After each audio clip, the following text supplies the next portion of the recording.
Let's go through the Nikon D600 setup menu. This menu contains some of the items that you will use to set up the camera before you use it, like the time zone and date. It is also where you set up your user settings, U1 and U2. Also, at the end of the video, you will find links to several other D600 menu walkthrough videos. Now, let's take a look at the setup menu. Format memory card only shows up if you have a card in the camera. Otherwise, it disappears. You have the option to format either card. If you click yes, the card will be formatted, meaning everything on it will be erased. You can also format the memory cards by pressing two buttons on the camera, the trash can button on the back of the camera and the metering mode button on the top of the camera. You can tell because they both have format written in red beside them. When you press them at the same time for more than 2 seconds, 4 starts blinking in the control panel, as well as which card is going to be formatted. Next is Save User Settings. This is where you set up your settings for the U1 and U2 positions on the mode dial. When you have your camera set the way you want it, you go here, choose U1 or U2, then Save Settings. Then, every time you go to that spot on the mode dial, all those settings will be recalled. Then there is Reset User Settings, which resets the one you choose to the default settings. Next is Monitor Brightness. This sets the brightness for your LCD screen on the back of your camera.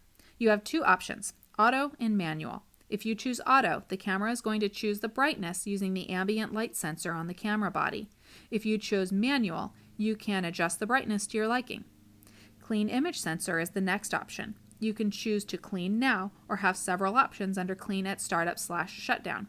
You can have the camera automatically clean the sensor at startup, at shutdown, at startup and shutdown, which is the default position, or you can choose Cleaning Off, where the camera will not automatically clean the image sensor. Lock Mirror Up for cleaning is for when you wish to manually clean your image sensor. When you do this, the mirror will lock up so you can physically get to the sensor.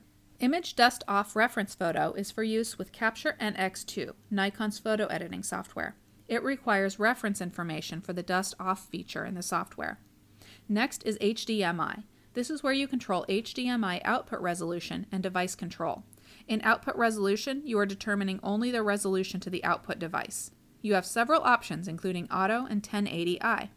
You also have device control, which you can turn on when the camera is connected to a television that supports HDMI CEC, which is where your TV remote will be able to control the camera. Flicker reduction has a few options. You can choose Auto, 50 Hz, or 60 Hz. This option will reduce flicker and banding when shooting under fluorescent or mercury vapor lighting during live view or movie recording. Next is Time Zone and Date. This is where you set the camera's internal clock. You set the time zone, the date and time, the date format, and if you want the camera to adjust for daylight savings time. Language is where you choose the language you will see in your menus and messages. Image comment is next. You can add a comment to photos as they are taken. The comment is recorded in the metadata of the images.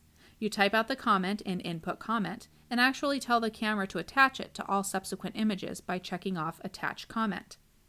Auto image rotation can be on or off. When on is selected, the orientation of the camera will be recorded in the photo information so that when you open the image in most photo editing software, the image will be right side up. Battery info tells you the status of the battery in the camera, like the charge percentage. In copyright information, you can add copyright information to the metadata of your images. You input the information here, and then you check the Attach box to attach the information to all subsequent photos. Save/load settings is next. You can share how you have your D600 set up with other D600s using this feature. I won't go through the entire list in this video, but many of your menu settings will be saved to the memory card using Save Settings.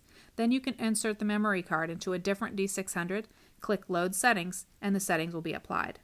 GPS is only applicable when an optional GPS unit is attached. This is where you would set that up. In Virtual Horizon, roll and pitch information is displayed on the LCD screen. Non-CPU lens data is next. You can store data for up to 9 non-CPU lenses here. You choose a number for the lens data, you input the focal length, and the maximum aperture. Now, if you want to use this stored data when using the non-CPU lens, you have to assign a button on your camera to do so. I explain how to do that in my video on the D600's custom settings menu.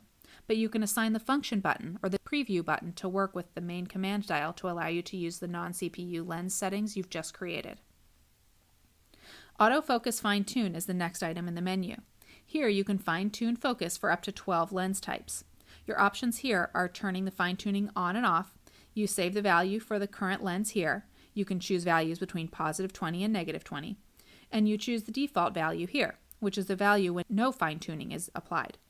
And then there is a list of saved values. I don't have any saved values, so this option is grayed out.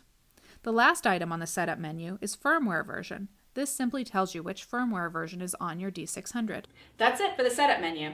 I do have videos for the other D600 menus, plus a specific video on the user settings, U1 and U2. You can follow the links to those videos and stay tuned to my Facebook page to find out when the rest will become available. Of course, let me know if you have any questions.